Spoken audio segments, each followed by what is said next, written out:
I was always a little bit skeptical about why anyone would buy the Nintendo Switch Lite when so many of the original features of the Switch that makes it unique have been taken away. But I've been playing with this little guy for the last week and I think I love it. I'll tell you why in a sec, but first, this is actually our channel's very first sponsored video. It's coming to you from our friends over at eBay.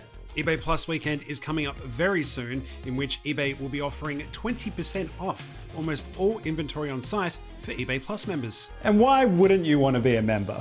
You get free shipping and returns, members-only deals, sometimes on gaming products like the Switch, and 5% off your grocery shopping with Kohl's. All of that for $49 a year. If you want more info on eBay Plus and the eBay Plus Weekend, click the link in the description. Thanks eBay. Now, I really believe that the original Nintendo Switch is a perfect console. Whether you're an avid gamer, a family with young kids, a share house that just wants something to throw on at parties, or you want to take gaming on the road, it can cater to your needs. Sure, the PlayStations and Xboxes are more powerful and have some awesome experiences the Switch just isn't advanced enough to run, but those consoles are confined to a monitor or TV, and you are pretty much locked into these traditional style controllers. The original Nintendo Switch just says, hey man, play me however you want.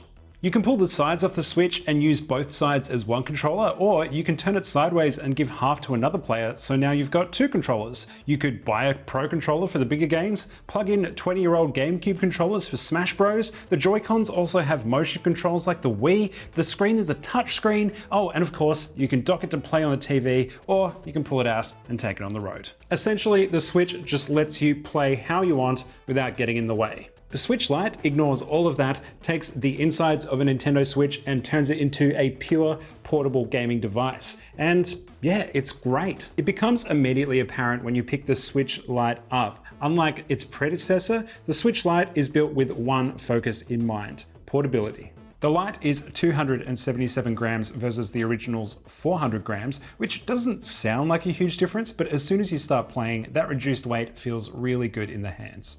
While playing in handheld mode on the original is fine, it does kind of feel like it's on the bulkier and heavier side for a portable gaming device. And for long stints of play, it does actually become quite uncomfortable. Also, due to the Switch's modular nature, you can actually feel the side controllers bending on their rails while you play. And I even noticed as mine ages, I got this on day one, I can actually hear the whole thing creaking a little bit. It just kind of makes the whole experience feel a little bit cheaper.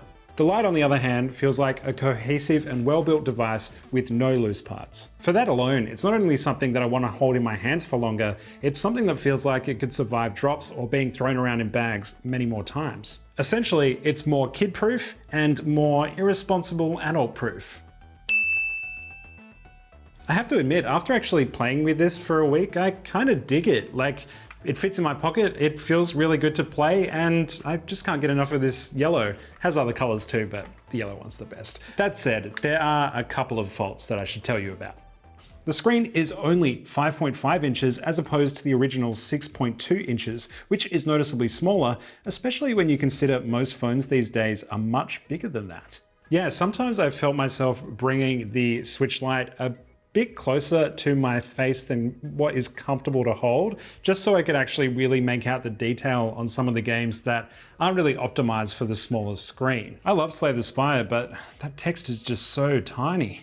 The battery life of the Lite is also a bit worse, running 3 to 7 hours on average, compared to the original's 4.5 to 9 hours on average, depending on the game. I think that's a bit rough when you consider this is the device that you want to be running off batteries most of the time, right? The biggest downside for me though, you just can't run all of the Nintendo Switch games on this thing. You're kind of locked to the ones that require traditional controls. Games that require motion controls or the really cool experimental stuff like Labo or Ring Fit Plus do run on the system, but they're not really playable. Because the Switch Lite is just a Nintendo Switch in a sleeker body, you can actually pair up to 4 of the original Joy-Cons to it. And I guess you could prop it up and try and play Ring Fit that way, but that's not really ideal, is it? So if you're the sort of person that really enjoys the experimental stuff Nintendo comes up with, the Switch Lite probably isn't going to cut it for you. So, why would you buy the Lite? The Switch is usually around $100 more expensive than the Lite, depending on sales, but that extra $100 comes with plenty more bang for your buck at the end of the day, with a hybrid console that is a jack of all trades, but master of none. I personally think the extra $100 for the chunkier Nintendo Switch is well worth it because it comes with couch multiplayer right out of the box, kind of lets you play however you want to, and you can play the experimental stuff like Ring Fit. Is it the best portable console of all time? No, not really, but I'm kind of willing to make that trade-off in exchange to be able to play however I want. It just comes with more options, and I love that. If you travel a lot, don't game a lot with friends in person, or just like curling up anywhere with a handheld device, I think the Lite is a wonderful pick. It iterates on the original in some pretty minor ways, but it's all to serve the portable experience. If that's all you want the Nintendo Switch for, then I can't recommend this enough. It's a joy to play on while traveling, and it's just so much more nicer to hold and look at. And hey, for families that really love gaming, there's nothing stopping you from purchasing a big Nintendo Switch for the whole house, chuck it in the living room, and then buying every single child and parent in the household their own personal Nintendo Switch to play on. It might cost you a lot of money, but the kids will love you.